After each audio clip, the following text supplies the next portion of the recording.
Hello, my name is Susan Piver. I'm sitting in for Dan Harris today, who's taking a day off. Don't worry, he's okay. Um, I'm going to talk about working with strong emotions, which I think is something many of us are struggling with right now, and then lead us in a short meditation, about 5 minutes, suitable for anyone. So if you've never meditated before, don't worry. You will know exactly what to do. Um, and afterward, I'm happy to take your questions about working with strong emotion, how meditation might help, or any other questions related to mindfulness or meditation that I might be helpful with. So let's go. So like I said, my name is Susan Piver. I am an author. I've written 9 books, mostly about bringing mindfulness into everyday life. And I've been a meditator myself for over 25 years and a teacher for about 10. I want to share with you a story about a time I learned in my own personal life how meditation could help me work with strong emotions. So I hope you'll find this illuminating. This was a long time ago. I was having a heartbreak from a relationship that had ended. And as anybody who's experienced heartbreak knows, it can take over your mind. And it's almost like your own mind attacks you, and there's incessant thinking. And what if I had said this, or why didn't I do that? And I'll never love again. And I'm sure he's probably with his new person now, and they're probably laughing at me. And why did I wear those pink pants? And so on and so on. Thoughts, endless thoughts. And one of the main sources of pain and heartbreak is things did not turn out the way we thought they would.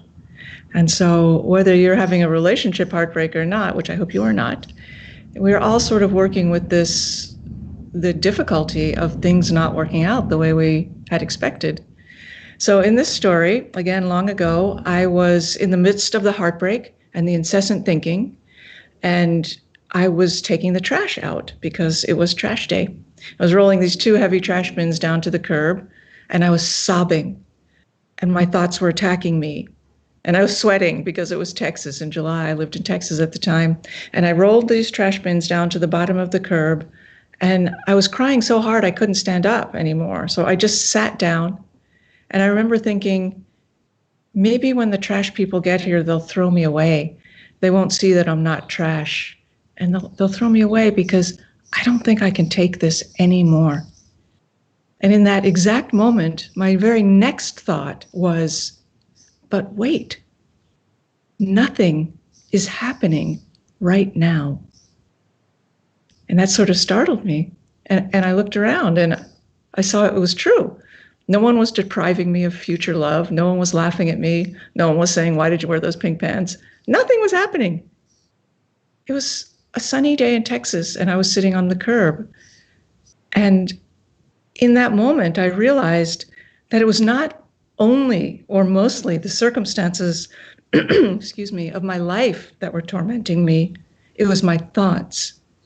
And if I could learn to work with my thoughts, I could heal my heart. And in the moment I had that insight, nothing is happening right now, it's like this giant weight lifted off my shoulders. And I felt that I was able to draw a breath for like the first time in a month. And it lasted for like 12 seconds.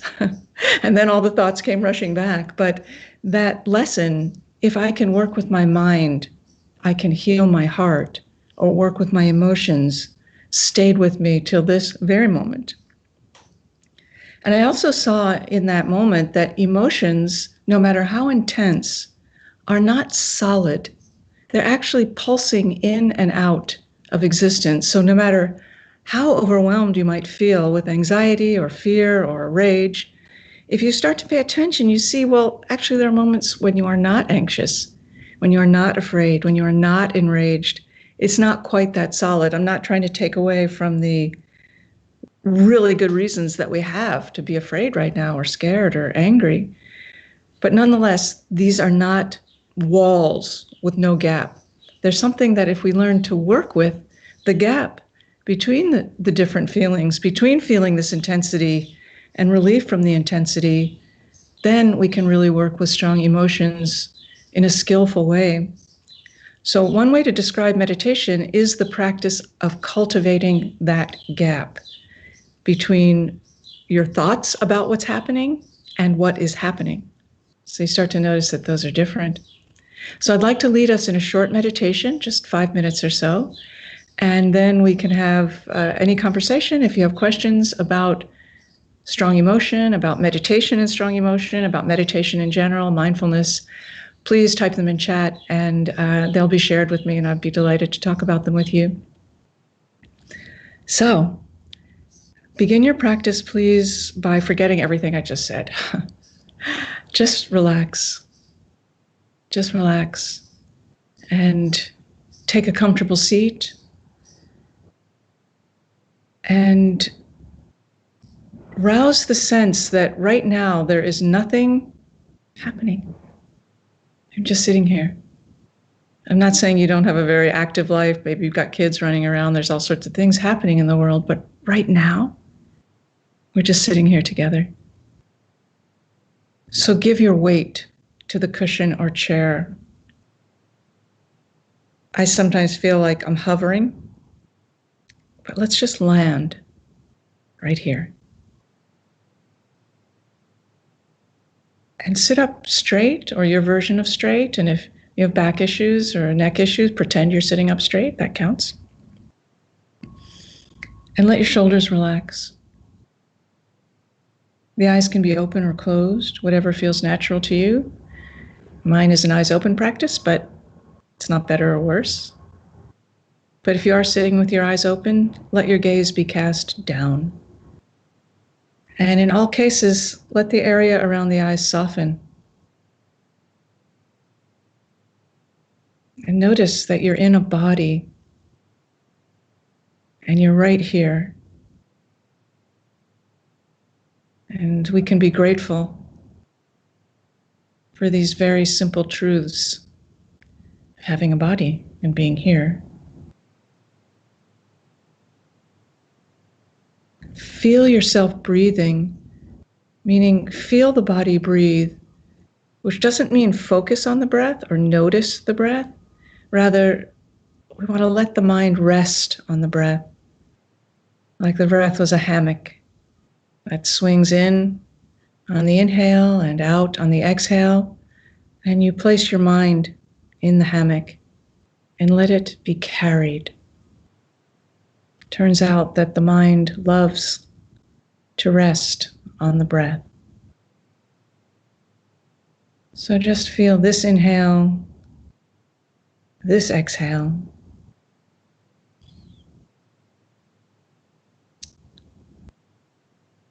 Notice at the end of the exhale, there's a little gap, like a rest in music, just a little space.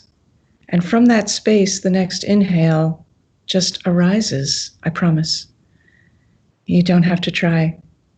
You can just allow it. Inhale, exhale, little gap, and again. There's no effort to stop thinking or change thinking. It doesn't matter. Your thoughts are fine. Most of them will come and go like fireflies that light up and go out, just whoop, whoop. They're here and gone.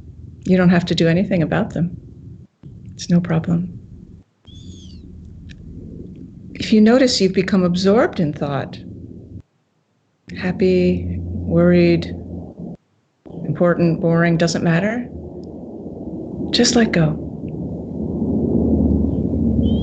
And the letting go is very gentle, like your thought was a feather that you're holding in a closed fist, and you just open the fist and it blows away.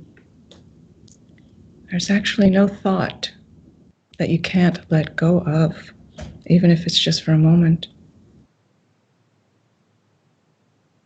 To return to the feeling of the body breathing. So we'll sit together for just a minute or so longer, and I'll let you know when our meditation is over.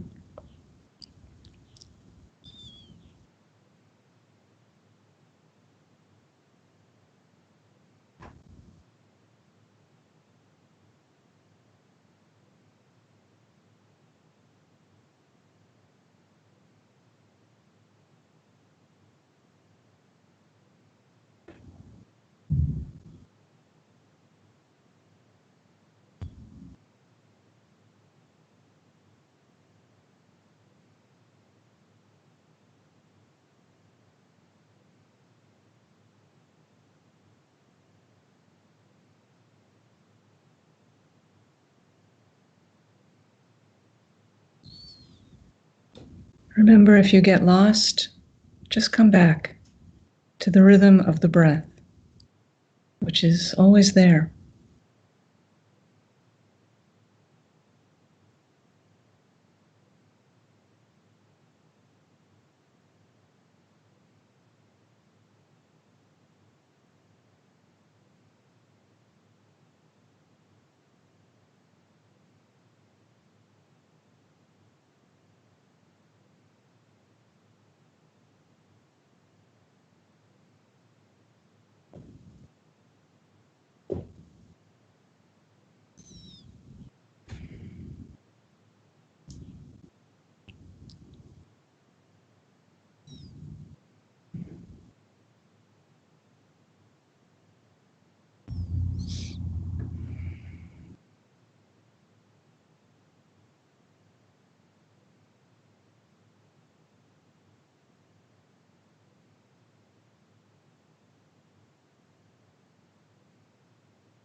Remember to just rest with the sensation of breath.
To bring your meditation to a close, just let the technique go. Stop meditating. And if you want to take a little stretch, you can. My foot fell asleep, so I'm going to wiggle that. And again, I see there are some questions. If you have a question or a reflection about working with strong emotions or our meditation practice, please don't hesitate to type it in chat. And Bridget says, how do you deal with your own emotions, but also other people's emotions, if you're empathic or have people that are putting their emotions on you? Yeah, that's a really good question. I relate to that question. So I've learned over time that my meditation practice can actually be really helpful because it teaches me how to place attention on the object of my choosing on good days. That's what we're practicing. That's why it's called a practice. What are we practicing? We're practicing placement of attention. And that is all that is meant by mindfulness, by the way. You can put your attention on what you want to put it on. So when you have space to work with your own emotions, you can place your attention on that. And when people want to get in there and take that attention for themselves, sometimes quite justifiably, maybe you're a parent or something like that, well, if you have some relationship to this gap between thought and action, then it's much more likely that you'll be able to say, not right now, or yes, okay. Sometimes I feel like in a question like that, and I'm just projecting this onto you, there's how do I put up a wall between me and others because their feelings are painful for me? And the real answer, I think, is you can't. Although you could certainly just get away and spend time by yourself, which is great. But it seems to be more practical to learn a way to ride the waves of emotion rather than to block these and invite these. And meditation is very helpful in that regard. So I hope that's useful. Ruthie says, I'm shutting down strong emotions of fear/sadness in order to function. That makes sense. I'm living alone and need to make decisions. This doesn't seem like the healthiest thing to do, but necessary. Any suggestions? Yes, I'm so glad you said that, because it could be the healthiest thing to do, Ruthie. To shut down fear and sadness in order to function, that could be totally healthy. I think we have this idea that if we're good meditators or spiritual people, we should be able to go out to anything and meet anything and not have anything upset us. However, just because you're a meditator does not mean that pain does not hurt. Pain hurts. And meditation actually amplifies the inner state.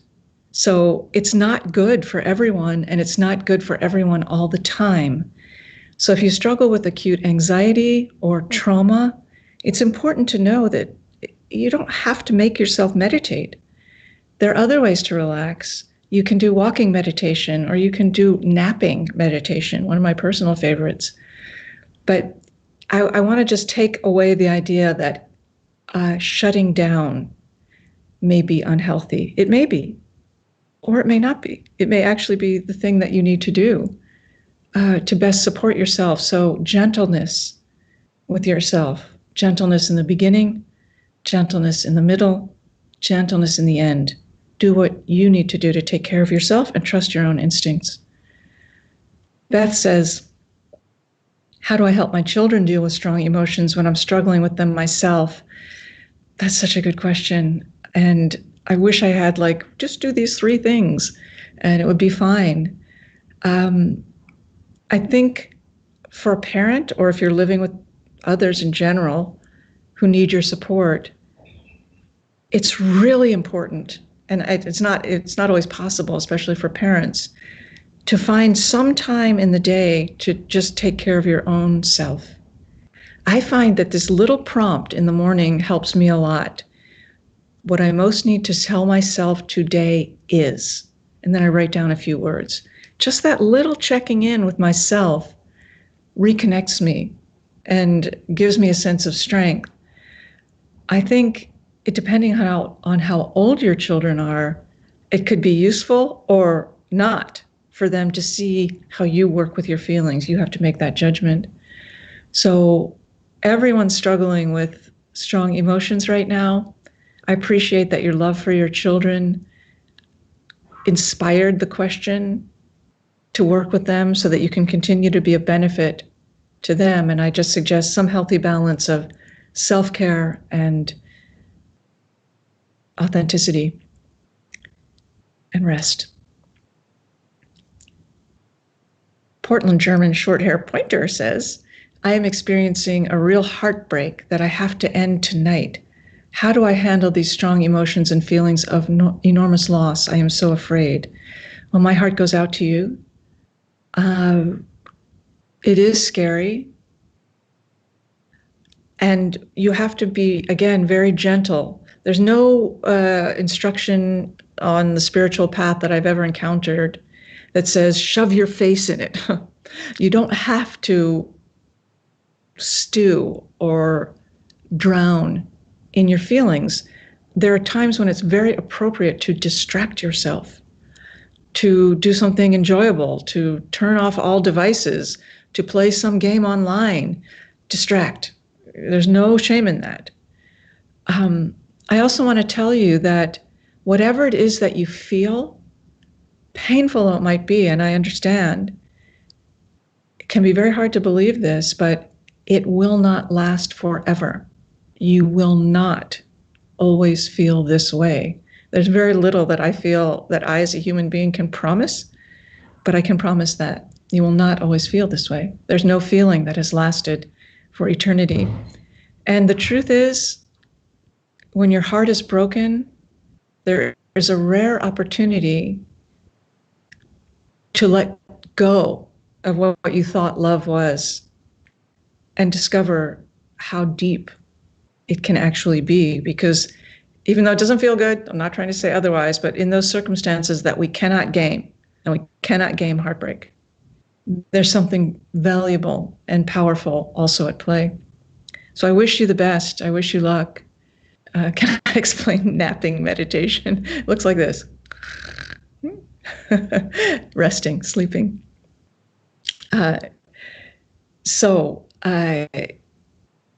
Yeah, please try to fit in some napping meditation. And if your heart is broken and you're struggling with these intense feelings, take it slow. Don't shove your face in it. Don't feel like I have to meditate. Use meditation when you feel that it would be supportive to you. Rely on friends and look for what happens when your heart breaks open. Because according to all wisdom traditions, it's something potent. So I hope that is useful. So thank you for spending this time with me and with 10% Happier. Dan will be back tomorrow, which is fantastic, with Sebony Selassie. So please come back. It's so important to touch in with community, and this is a fantastic community. We're lucky to have it. And stay home, stay healthy, and I wish you well.